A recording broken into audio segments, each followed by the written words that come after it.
Hi, everyone. I'm James Garbutt. And I'm Denny Dumas. And this is the Garbutt Dumas Real Estate Podcast.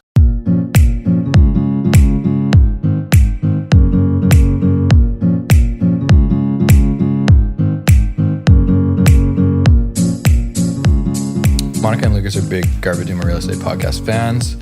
So you guys have a podcast? They listened to the last podcast, and we ended by sharing our thoughts on what agents can do to get ready for 2021 or have a better 2021 than this year, coming out of a weird, strange 2020. Restrictions are coming back into play with COVID, and one of the things we talked about was starting a blog, getting active on social media, being consistent on social media, and building a following, building business that way.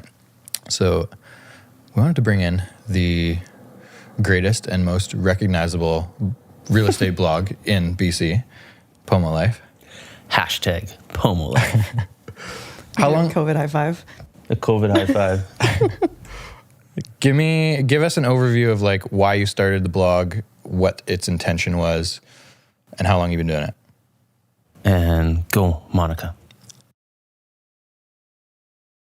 We started PoMo Life about a year and a half ago. It'd be maybe 2 years ago? Year and a half at least. Let's go with a year and a half. Oh, actually, no, you're right. Like it January 2 years ago. Yeah. And the reason for it is that we just noticed that there wasn't a lot of or any vlogs, blogs, community talk of just what's going on in Port Moody and in the Tri-Cities. If you were wondering like what's going on this weekend in the Tri-Cities, there's no access to any information about it. If there's new like breweries opening, which happened a lot over the last 2 years, coffee shops, which has happened a lot, there's just no really way to know unless you drive past them. So Lucas and I thought it would be fun to check out these spots for people that didn't really know about Port Moody or that had just moved to Port Moody so they could get to know the city a little bit better, right? Yeah, it's local businesses, small businesses, and just introduce people to the area that we love, Port Moody. So like as someone who is watching the blog, It seems like it's kind of shifted in the last couple of years, but like what was the intention going in was to kind of showcase Port Moody businesses. How's it kind of evolved in those first 2 years? Well, I'll say that like we've had to change it in the last 10 months because we just can't get into any businesses. And a lot of them we can't, we have masks on when we're in the businesses. We can't necessarily be that close. That's been the main reason for our change. We still like to post and repost stuff from other businesses in the area, but that's been the number one challenge is we can't go and sit and have a beer and chat at the breweries like we used to be able to. Are you connecting with owners and managers of businesses as you're doing these little videos? That's always the intention is we'll reach out to them and tell them about what we do, and then hopefully we can get set up so that we have the permission to go in and shoot these videos, and then maybe we can do some local shots and of what's going on, and they're aware that we're there. But some of it's just guerrilla style. It just depends on, trying to shoot these things around our own schedules, which are super busy, and we're like, wake up and be like, do you have 1 hour to spare? Yes. Okay, I have 20 minutes. Let's do it. And we just take off and go pick a business and just go do one. And I think that those have been the more successful, more fun ones than trying to really think too much into it, because we're just trying to showcase local businesses, the area that we love, certain things that we love about Port Moody and even the Tri-Cities. And that's been more fun that way, in my mind. What do you think? Or do you like, she's a little bit more on schedule and likes to write things down? A little bit more on schedule, he says. I'm the most on schedule. That's what I mean. Okay. By a little bit more is you average us out by you're always on schedule. I know that like Lucas feels like it's guerrilla style, but it's fully I've planned everything and it's gorilla. He's the gorilla. He's showed up. What's been the owner's responses as you're reaching out and doing little blurbs and videos about their businesses? I think they love it for the same reason why we started it. There's just not, other than them starting their own little Instagram or Twitter or Facebook group, there's not really a way to capture audience and to get people to notice them unless there's a community behind them. And I think that's why a lot of people go to Port Moody, is because of the small town vibe and community. And I love it when I say, oh, everybody check out, there was that new coffee shop that opened up. Check it out. And then I have like 3 or 4 friends hit me up on Insta and say, oh yeah, we went to check it out. We loved it. Thanks. And then I see the manager and he's like, oh, some people came by. They said that you sent them. And that like makes me feel good that it's a community, right? And we're not asking anything out of it. We're just going there to promote places that we love to go and giving them free exposure. And we find that over time, they start to reach out to us just about new things that they have going on, and if we're okay with, blasting it to our fans. Sharing them? Yeah. I like how you call them fans. Fans. Not patrons? Not followers. I think they're friends. Friends. I like Monica's community word. Let's stick with that. Blasting it to our community. Yeah. Blasting it. What things do you think you guys are doing well? And what has, if any, have been challenges in the first couple of years? Or hurdles? Or like adjustments you made? I think we're still adjusting. Like when we were first doing it, it was more just getting to know, having people get to know us through us showing them businesses and local things that we love to do. And now it's shifted into, with COVID in 2020, it's been a whole different world where we haven't really shot anything. We've just been focused more on our Instagram and Facebook pages and website and not really doing too many videos. So we do need to get back into it.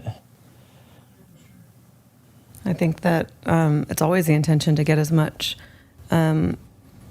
content out, but we have to just roll with what's happening around us. So, I mean, when lockdown happened out back in March and April, we did reach out to some local business owners and checked in with them and sat down and had Zoom calls with them to see what they were doing to keep their businesses going, to help out their employees and that kind of thing. And it was really interesting to hear from them. We talked to the St. James Well and some other local businesses, and it was crazy to hear their stories. Like, all business owners have a different story about what's happened in the last year, but to see the support the community has been really awesome. I think I live kind of nearby a few of the guys that own breweries down in Port Moody, so I chat with them when our kids are out playing and stuff, and it's crazy to hear what they've had to do.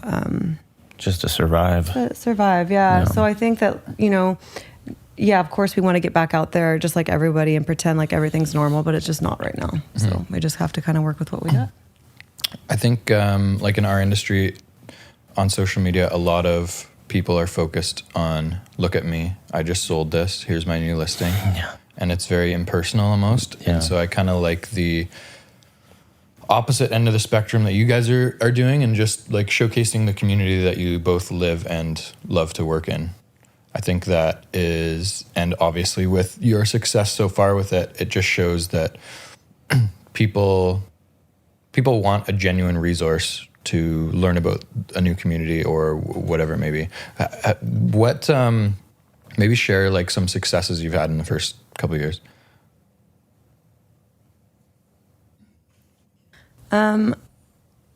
If we're talking about success in terms of, building a community, I would say, just like I said earlier, it's nice to hear from other shop owners that people came in after they saw something on one of our Instagrams. In terms of real estate, I mean, it's no secret that the more people that know you, the more likely you are to get a referral.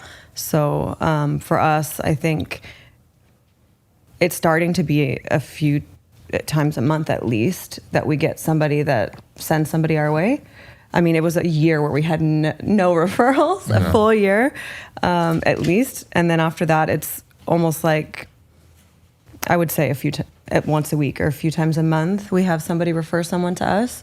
And it's just that easy. It's just like, oh, sweet. And then, we help them, and then it just like grows exponentially. Yeah. It's very rare that we pick up a new client that's coming to Port Moody, help them with a transaction, and then like they don't refer someone to us. No, it doesn't work that way. Like, we work with them, they love us, they can't wait to refer us to someone else. I think we probably have 4 or 5 referrals from like one resource. Right? Yeah, no, that's completely true, and it's all started with just being a part of the community, and that's what we love. Like, that's the small little secret of Port Moody, is that you could, as a realtor, you could be advertising like crazy in that little niche area, but if people don't know who you are personally, or know people personally who know you, you have no chance. I don't know what it is about that, about Port Moody, but it feels like there's this like little almost protection of like, no, this is a city that's meant for our kind. And unless you're planted here, have roots here, have a community here, it's gonna be really tough for you to have that success that you want. So, I mean, that's kind of where PoMo Life came from, was we wanted more business in the area that we live and love to enjoy life and hobbies in. And that's where this whole idea came from. And because of that, it's helped our business, because now our business is busier out there by showcasing these things. So I think, going back to you asking some things that didn't work or some negatives, I think for us, one thing we had to tweak a little bit about a year into it is like, nobody knew that we were real estate agents. Yeah. Right? Well, Nobody we knew that we were realtors, because we yeah. just never talk about it on Instagram. We barely talk about it on our personal Instagrams, and we don't talk about it on PoMo Life. Yeah. And so a year into it, we were like, okay, we need to like let people know what we do for a living. So we tried to balance it. And I think balance is so important. Social media is meant to be social. Yeah. So you have to be social. Well, You the have to balance interact. was the balance has been showing our personalities through it. Like, yeah, it's no secret that we're real estate agents, but it's also no secret that we live and love Port Moody and the Tri-Cities. And so we just had to like marry that together. And so a lot of our social media that we get the most success out of is just like showing the stupid little things of the ins and outs that a lot of people don't get to see, like crawling through a crawl space and you're taking a video and you're like, what are you doing down there? I'm like, just checking it out. But that's what we do. But people don't see that. People see the success, like, oh, sold, I just bought this, or helped a buyer do this. If you're looking for somebody to buy and sell something, come talk to me. Like, that's just cheesy. That's not us, and it drives us crazy. So why would we advertise ourselves like that? Let's just be us. We're goofy. We're idiots sometimes, but we're really good at what we do, and we already know that. So let's just showcase the area we love and have fun with it. And I think that's why people are referring so many people to us. But we had to find that balance, right? We do, yeah. Because there's nothing worse than like meeting a new person, being like, what's up? They love us. We go out for coffee or whatever, and we found out like 4 months later they just bought a new house. Like, that was a missed opportunity. Yeah. Yeah. So, by the way, we're real estate agents. In case you didn't know. Yeah. Hello, my name is Monica Harmse, and I'm a real estate agent.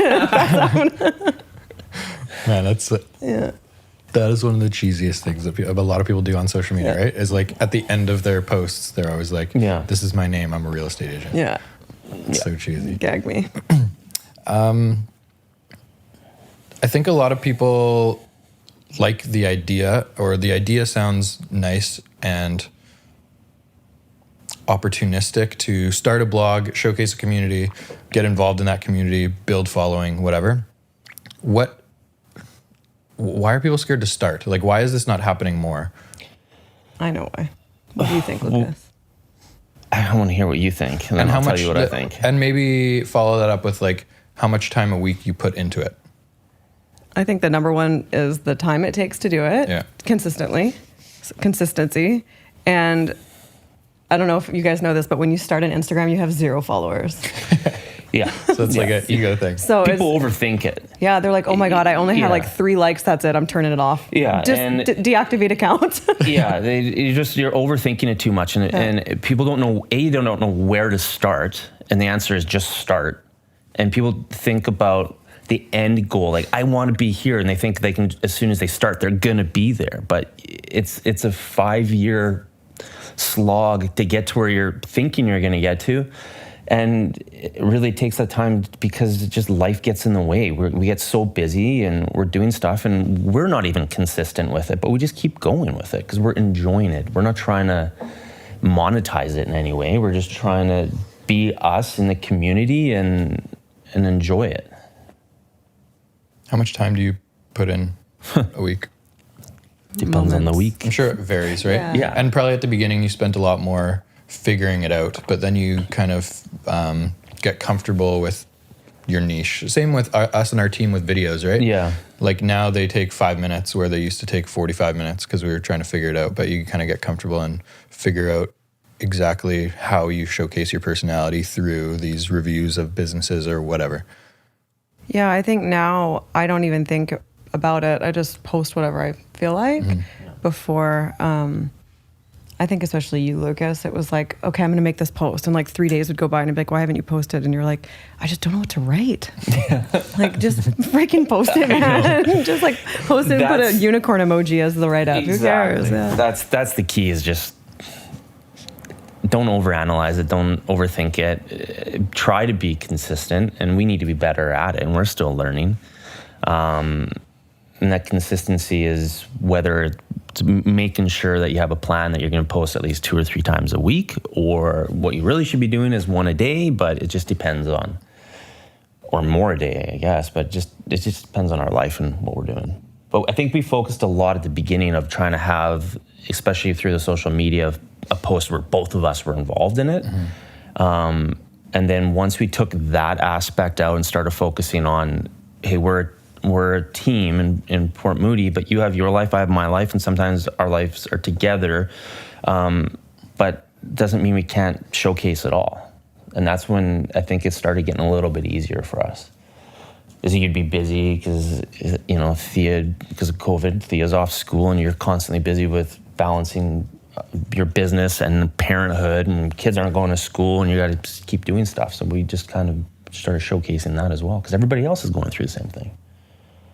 You mentioned like doing things consistently for an extended period of time. You mentioned 5 years. Do you guys have a longer term goal with the blog? I think that the end, I don't know, like, not necessarily end, but maybe just this is where we want to be. The actual goal of what it was is we started this. For me, it was we're super busy with the team, and it takes you all over the Lower Mainland. And I thought, if I could find a way to be busier in and around where I live, then I can be more efficient and can get more business and be even busier instead of being spread out throughout all of Greater Vancouver. That's kind of what my overall goal with this was, is to try to bring more business in the areas that I live in. And how do I do that? And our thought was, well, why don't we just, instead of putting an advertisement on a bus stop or putting flyers out in everybody's mailboxes, just try it this way, because nobody's doing this. Nobody was showcasing local businesses and nobody's talking about it. And we're not even talking about real estate for the first year at all. It was just local businesses and just us. No. I think, in terms of goals, it's our 5-year plan would be just to build something that people can trust, build something that's entertaining, and if it builds referral and business sources for us, then the time that it takes is worth it for us. And like Lucas said, most days it's a challenge to get all over the city. On days that I have appointments in Port Moody, I can knock out like 3 buyers tours, can show 5 listings if it's in Port Moody. If I have like a showing in Kitsilano, North Vancouver, and then South Surrey, I'm like, that's it, 3 appointments. And for me, at the end of the day, I don't feel fulfilled if I've worked for 10 hours and showed 3 properties, so. And spend 8 hours driving. Yeah. So I think that was it. Because we like the community, we'd like to stick to it a little bit more, right? Do you have any, I don't know if advice is the right word, but maybe sharing experiences with people's biggest objective when they talk about wanting to do something like this often is, I don't feel comfortable on camera, or like things like that. How do you get over that? Well, I don't feel comfortable on camera. I don't. Yeah, I don't know why you don't. You've always been like that, where you're like, I don't want to do this. Don't point a camera at me. The advice is just to do it. Like, whether you're awkward or you feel like you're gonna be awkward, sometimes those are the little quirks that are the best, and people love to watch that. Whether it's a struggle or not a struggle, is people just like you as a person, and they just want you to get out and want you to be successful. I think when you overanalyze it, that's where you stop doing something that could push you forward in what you're trying to do professionally and personally. What do you think? I mean, if like you're talking about like getting started, people just aren't comfortable kind of in their shell. Is that what you're asking? Well, like, why aren't more realtors doing video and blogs like this?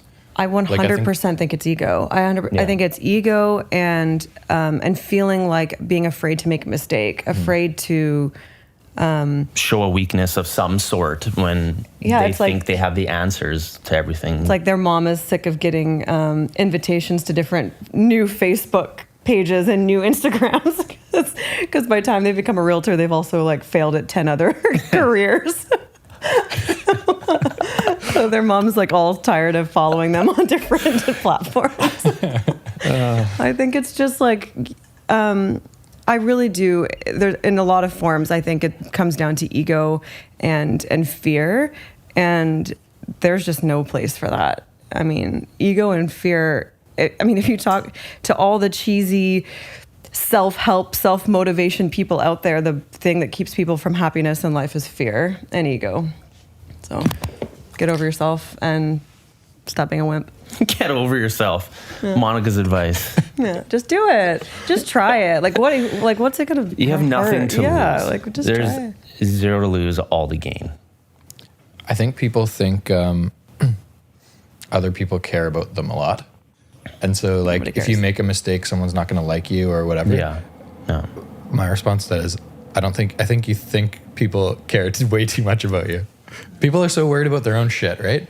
And for you guys, I think it's really cool to see the, like, support in the community and the education for new people moving into Port Moody. Have you taken anything away, like, in terms of, or have you noticed any personal growth with just like putting yourselves out there? Like what has it done for you guys personally, if anything? Well, I'm sure it's done a lot, but that's a very loaded question. So for me, I'd say being part of a team like GD, it's really easy for me to hide. Like I can hide really easily when there's 6 of us, but when there's just 2 of us, it's like me and you. Mm-hmm. And sometimes it's challenging to get the gorilla over here to do stuff. So I have to, like I'm like, okay, if I don't post today, it's not going to happen. Mm-hmm. Or if I don't do this, it won't happen. So I need to. I think that is a big motivator. I think. Yeah, right? Well, yeah, it's about having that sense, like you too, like you're the boss of this. Like you have to do it or no one will. Denny's not going to post on PoMo Life. Yep. Like one of us has to do it. There's a sense of responsibility in it that helps you grow professionally in what we're trying to do. It puts that responsibility to making sure that you're putting in the effort to grow. And I think that's the complacency that you get when you're on a team, is that you're just used to, like, the team will do it. They'll figure it out. They'll post. They have somebody else who's going to do it. We have a marketing person. They'll figure it out and they'll do it. But really, if you take that responsibility to do it yourself, you're going to grow over time and fall into this little niche that works for you to help you build and help you grow. Pros and cons of doing it together. It sounds like just from your last response, it sounds like accountability is a big pro. Like just keeping each other on schedule or setting up appointments to meet these businesses and showcase them or whatever. Yeah. Pros and cons? A pro is that it's fun. Lucas and I have fun together. I think there's no There's no doubt about it. Anytime we get out and do something, we're always laughing and have a good time. We enjoy each other's company, mostly. Mostly. The con is that we are really busy professionals. Like Lucas said, I mean, we have, we're at the top 1% in Vancouver. They don't know this on PoMo Life because we don't brag, but we're top 1% realtors in Vancouver. We're busy. So we work day and night, and like I have a family, and, you know, juggling that around his schedule and then him juggling his family and schedule around my schedule, that's the challenge. That's the number one challenge. Like you mentioned earlier, we overcame that a little bit by being okay with posting stuff without each other or running stuff by each other. Like, I don't need to approve it, just do it. Yeah. And you know, and that was a big con at the beginning, was just scheduling. But because I think we've like put that to rest and thrown coordinating out the window, then it's become more easy. I think that's where the transition was, is that we didn't give up, but we made sense of it and given each other responsibility to just, if there's an idea, if there's something you want to do or test or try, just put it out there, because it's a 50-50 collaboration and it'll work. And we're okay with it. If it's completely different or off brand, but it's something that makes sense for us, like, why would we not do it? The one thing I wish that we could do better at would be the consistency. During busy times. I've had to let that go a little bit because I have to balance my work and family life. So I have to be okay with, I can't even post anything today. Like, I can't even take a picture. I can't even do anything. That 5 minutes that it might take, I just don't have it. And then I have to be okay with that. Yeah. That's something that's been challenging for me. I think for you too. This year especially, yeah. Before this year, we were able to find that time. Now we have to learn to make that time. Yeah, it's still pretty new. Like, you know, first year was figuring it out. Second year, it was like, oh shit, it's working. We're too busy. You know, so now I think year 3 is the big year, guys. It's going to be really good this year. Tune in. Yeah, it's like any TV series. Yeah. Second season's always like, oh, this is not going to last. You get a strong third season, it gets picked up. I hope it gets picked up. Off to go. You're off. You're going. So, I mean, the success is there and it's working. So now we just need to transition that into letting people in on the story a bit more. Because we've learned that we enjoy that. We enjoy watching other people succeed through those little struggles. So we know that other people are going to love watching us. And we've learned that from other realtors who will go into showings, especially in Port Moody, and they'll be like, oh, the PoMo Life team's here. And you're like, really? How do you know us? Like, I love your stuff. You guys are always posting fun stuff. I'm like, awesome. So we've gained a relationship already with these people when we're going into a listing with buyers and they already like us professionally.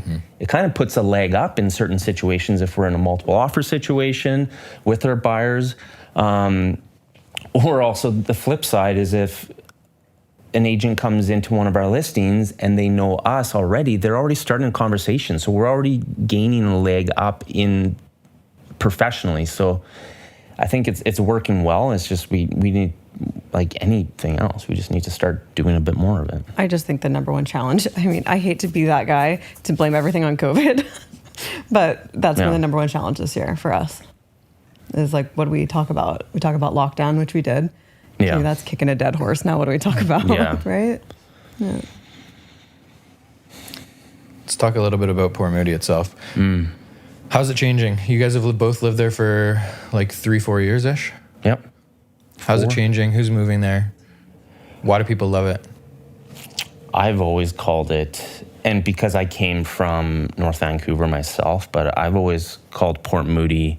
Port Moody is Lower Lonsdale before it became what it is today, with a deep Cove vibe. That's exactly what it is. It's young, 25 to 45-year-olds coming there with young families, before kids, with kids, newlyweds. It's just a very young demographic. and you see the same people every day. You get to know them. You get to know in all the local shops, and that's the community that it is. It's us. That's Port Moody. So I'd say In my mind. Yeah.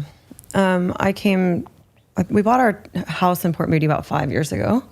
And then I'd lived there. My husband and I rented a townhouse there for about a year or two before we bought our place. So we've been there for a little while now. When we bought our place, it was hilariously cheap. It was such a good deal. So at the time, there was a lot of people like us that were just like, this is super affordable. It's beautiful. There's some stuff here. This will work. This will work, right? That's why we came. There was no SkyTrain.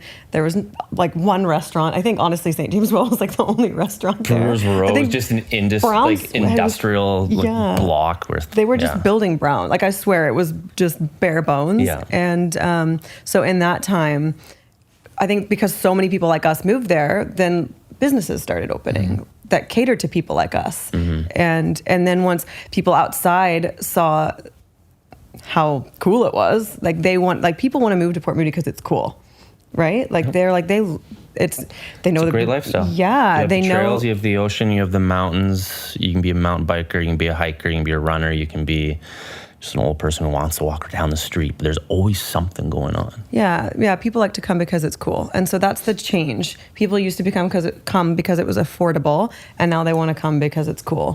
And I like that. I like that that the city has grown enough that people realize it has so much to offer. You don't have to spend $1,000 on a 30-year-old townhouse, or $1 million on a 30-year-old townhouse in North Vancouver when you can spend $700,000 or $800,000 and live in a really cool neighborhood. With the SkyTrain. We have the SkyTrain now. Yay. And the West Coast Express. Maybe just for people who don't know Port Moody very well, share like the little communities inside Port Moody. Well, so there's like the central area. So there's Newport Village, where's that's the oldest, I'd say, neighborhood, I guess you said, or like densified neighborhood. Maybe you call it that. Sure. Yeah, and it's cool. Like it's pretty much exactly how it was. Only one restaurant has changed in there since I've been there. So it's not like a big turnover. All the places there have just been there for ages. And now there's Cedar Brook, a big Ani-built community with some townhouses and high-rises, and they're still building there. Really great amenities. Yeah, they still have two more buildings. One's underway at the moment. They built that with the plan of the SkyTrain coming, so it's nearby. And Cedar Brook is like right up against Klahani, and Klahani was just the freaking bee's knees when it was built about 12 years ago. It went from, people spending around, I think the first townhouses there were around $275,000. And now if you want now they're $1 million. If you want just under. Yeah, if you want an end unit, you're spending over $1 million. Yeah. An inside unit is like in the $900,000 to $1 million range. And it's because there's Rocky Point Park right across the street. It's beautiful. You have water views, mountain views. You walk to everything, coffee shops, restaurants, doctor's offices, like everything you could possibly need. And I think the amenities as well, right? Yeah, the amenities are great. Yeah, there's outdoor pools, like there's everything, and it's all really, really close. It's kind of like really crunched down. Whereas, and if you live in a place like Coquitlam, which I love, everything starts to get more spread out. And then you go to Poco, and it's a little bit more spread out. And then you're out to Pitt Meadows and Maple Ridge, and you're driving 20 minutes no matter where you want to go.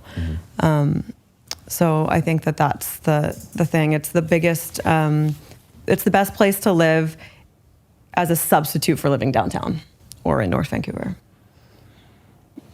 Well, and people don't realize how close Port Moody actually is to everything. We're here in Brentwood right now, and I live in Port Moody up the mountain, so another 10 minutes away, and I got here in 25 minutes. That's like nothing. It's the same thing from where I live to North Vancouver is 25 minutes. I mean, yes, hit or miss with traffic, but if there isn't traffic, it's 25 minutes to North Vancouver. It's 25 minutes to downtown. When I moved to Vancouver, Port Moody sounded like it was Port Coquitlam. and Pitt Meadows and Maple Ridge. Like, I thought that's where that was. It didn't exist. And people still have that in their mind that Port Moody is super far away. Yeah. But it's not. It's super close to everything, and it has absolutely everything you want. Whether you want to just stay there and never leave Port Moody, or you want it as a hub to get to something like downtown with the SkyTrain because you work down there, but you want to live in a really cool community. Lucas's story of how he found Port Moody to live is probably one of my favorite stories. In when I was when you were looking to buy a place. Yes, exactly. So this is 5 years ago, living in North Vancouver, and we had a dog and we were getting kicked out of our rental and we wanted to buy. But in North Vancouver, it was impossible. This was the height, 2016. Everything was super expensive. In order for us to find what we wanted, because we had a dog, we wanted a ground floor with a yard. Good luck. It's going to be super expensive. This doesn't exist. So now we're looking at buying, or it was impossible to rent. You were looking in like Poco, right? So we were looking in Port Coquitlam, and we kept driving out to Port Coquitlam. We look at places like, okay, great, this is good, but just didn't have the sense of community that we wanted. We wanted this walkability to go to like a coffee shop and do these things. But every time we were out in Port Coquitlam looking, we were like, okay, we're done looking today. We went to all these open houses. We would drive back through Port Moody and we stop and we just start drinking beer with like every trip. So now we start making these trips out to Port Coquitlam and Coquitlam in order to loop around to Port Moody's Brewers Row to sit there and watch people and drink beer. And we're like, why don't we start looking in Port Moody? And we looked, we're like, oh my God, we can afford this. And we just got super lucky with where we got. So, and yeah. What, how do you see long-term value in Port Moody? Like people looking to purchase real estate or to live long-term, how is it changing? And what do you think long-term value looks like comparatively to other parts of the Lower Mainland? So if you're talking about like the Port Moody Center, they're already redeveloping. So there's many townhouses and small wood frames that are getting redeveloped. So if you own in one of those, congratulations, you're rich. If you own a detached, there's no new detached being built in Port Moody. There's nothing on the horizon either. I have people ask me all the time, like, what are they building any new homes like Burke Mountain? Burke Mountain has new detached homes being built all the time. It's not happening. Heritage Mountain is done. Park Lane is done. They built a bunch of homes. I think it was like a 15-acre project, and those homes are all in the 20 to 30-year-old range now, and they're at the age where people are renovating them, and they're still going for 1.5 to 1.7 for a detached on 5,500 to 6,500 square feet lots. And there's just nothing new. There's absolutely nothing new coming in the detached market there. Everything, it's like most places in the city. If you want to buy, you're buying and renovating, but you're getting way more. You're getting, a 3,700 square foot house versus maybe one bathroom on the top floor in New West, maybe one in the basement kind of thing. So it's just a better deal. And it's beautiful. So I think that, if we're looking at real estate investment in Port Moody, it would just be, getting a location that you like. Like all the locations at this point are built around two different SkyTrains, because there's two SkyTrains now. If you want to go up Heritage Mountain, people like those homes for the view. But there's just nothing new. So if you're looking in the burbs and you're going out to Burke Mountain, you can get something new, but just know that there's another brand new house being built right now. And so by the time you're ready to sell in 5 or 7 years, there's going to be a brand new house just like yours or better that you're going to be up against when you sell. Whereas in Port Moody, if you buy your home and you sell in 5 years, there's nothing new. You're just up against whoever. And unfortunately, the real estate market in detached, it's competitive. It's like, what do you have? How good is it? And especially when you're in the burbs, right? So a lot of challenges that we've run into in Burke Mountain when selling detached is that, and in areas of Coquitlam, is that there's something newer or better. Like, so you have to price it really, really sharp. Whereas in Port Moody, we're finding, if you have a detached house, you price it however you want. People just price whatever they want and it sells because there's just nothing. It's the only house on the market. So I think it's for that reason, it's pretty good, right? No, for sure. Yeah. And I feel like Port Moody's over the years, and we've been there now I've been there for 4 years, you've been there for 5. It's one of the only markets that in my mind, hasn't struggled. It's only ever gone up in any way, shape, or form where anywhere else in Greater Vancouver has ups and downs. It's just been a consistent up.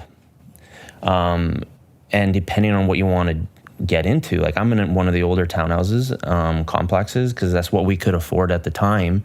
But also at the time, I knew when I got in there, I'm like, this is a gold mine. There is a very high likelihood that this gets developed because of where we are. And that is what's coming down the pipe. But Port Moody is very slow on getting things going and development. And it's not that they're anti-development, it's just they do not want, they're taking their time. They're anti-development. They are anti-development at the moment. But that will change. It only makes sense that it'll change. There's no reason why it can't. I like that. I don't know many other cities that are kind of like this, but there is a crazy variety of real estate in Port Moody. Yeah. There's the ultra like high-end luxury Anward homes that are like $4, $5, $6 million. And then there's like those little community hubs that are, you know, smaller condos that are a lot of young people. I kind of like the variation. Maybe we can end on this, Carl, because this is going to be a hot topic. Do you see a bridge ever being built from Anward to Deep Cove? No. The reason is I have inside information on about 30 years ago, there was supposed to, maybe it was 40 years ago now, it was supposed to happen. Were they? Yeah, it was supposed to go down Mount Seymour Highway, straight through Deep Cove and across to Port Moody. But it got kiboshed by everybody in Deep Cove. They were like, this is not happening because you're going to ruin our little community. And they made sure it was never going to happen. I can't see it happening. So you're blaming Deep Cove? I'm thanking Deep Cove for that not happening. Because I'm okay with that. I'm okay with it. I think that's the one thing that I like about Port Moody is that Port Moody is very similar in North Vancouver, but you don't have to deal with the bridges. There's a lot of arteries in and out, but there's also a few different arteries that maybe need some growth in order to get to. Like Anmore is a little bit tougher because it's during the summertime, very busy. Yeah. But I don't think there's ever going to be a bridge there. I think something needs to change in Port Moody. Wait, you think there's going to be a bridge to Deep Cove? I don't know if there's going to be a bridge. No, they're gonna put a road through Burt Flynn one day. That's it. That's the only way that they can make it work. But people don't want that happening. Something will have to change. I mean, the growth has been unpredictable. Nobody in Port Moody could have predicted the insane amount of growth, except for maybe Ani, possibly Bosa. But it's there. Every condo is sold out. Townhouses sell multiple offers in days, and there's more and more people that want to come. And the only way to keep it, the type of community that we love is by supporting the infrastructure that you need to have that type of community and that many people. You can't just build tons and tons of skyscrapers and then be like, we're not putting any roads in. No roads. Absolutely no roads. Like there has to be something. Even when Electronic Ave came in, the biggest problem there was people in Klahani wanting to know if the roads were going to get better. Like, are they going to have a stoplight, or how are the people? There's 500 residents being built. What are we going to do on that little tiny road right there? What's there going to be? And so they had to, the Panache Group had to do a traffic study to see how they could support that type of growth. Yeah. But it's too late. It's too late. They need to get on it quicker. There's no infrastructure for the amount of residences that are out there. I mean, the traffic is only going to get worse. It's the partnership now that's happening, especially on the outskirts of Port Moody with Coquitlam, because they have to partner up in order for that traffic to happen when they start going out towards like Coronation Park and that area. Because if you look at the SkyTrain pattern, there was always talk of having Moody Center and Inlet Center, and then there was always talk of having one other right on Lansdowne, right off of Lansdowne or Falcon, of having another SkyTrain in that section. So I feel like that's still in the plan for what's going on. But Coquitlam that's the issue with Port Moody, is that the growth is going to happen no matter what. And either Port Moody gets in line with Coquitlam, or Coquitlam is just going to build around them. They're not afraid to throw up a 60-story skyscraper. It's going to happen, and it's going to happen right behind And where so you live. why not? Well, yeah, but why not partner up and do it right? Make a community together. Build more roads. The roads are there. You just have to go through. Well, that's what I'm saying. There has to be more roads. And I mean, how long did it take them 10 years to put that stoplight in front of the breweries? Yeah. Like, are you kidding me? Yeah. That was such a nightmare. Yeah. Because for a lot of people, that's the only way out. Yeah. So you're in traffic. Every time one person wants to walk across the street, you're just like 10-car pileup. Yeah. So that's the bridge that I just want see them to will be come more in is proactive. down on Brewers Row by the mill. There has to An be a bridge that overpass. goes, an overpass up to Barnett Highway. I feel like that would come down the road, but There has to be something better. I don't know what it is. I'm not a traffic expert, but I know it's not working. yeah. And I think that, like most cities, they're just going to take too long. Port Moody's so tiny, so little. They think that... Well, the stuff's in the works. It's just a matter of getting it going. Like, I don't want to throw anybody under the bus, but the city council has to start allowing things to work. Otherwise, they're going to fall behind the 8 ball, and it's just going to be a disaster. Because if you just stop things from growing, then there's going to be at one point when all it does is grow. And So you can't just do it to when it comes to Port Moody, I always think about Vancouver as a whole city. Vancouver, if any of you guys have ever driven around, has no roads, no highways, no quick access to here or there to relieve the congestion, to make the city. It actually makes the city less busy when when the roads are done properly. Yeah. So right now we have the opportunity to do that in Port Moody. If we start to develop too much around it, we're not going to have the opportunity anymore. So that's my only problem with Port Moody. Fair enough. Let's wrap up. How if people are considering Port Moody, how do they learn more? How do they find you guys? How do they find us, Monica? I'll find Lucas at Yellow Dog Brewery on Wednesday. Yeah, you'll find me running at Yellow Dog Brewery. You throw up the bat signal into the air, and we'll come find you. You can also find us on Instagram at PoMo Life BC. On Facebook. Facebook, Yeah. Beautiful. Thank you, guys. Lucas McCann and Monica Harmse, the greatest real estate blog in BC. Ooh, Nay, the world. at least Port Moody.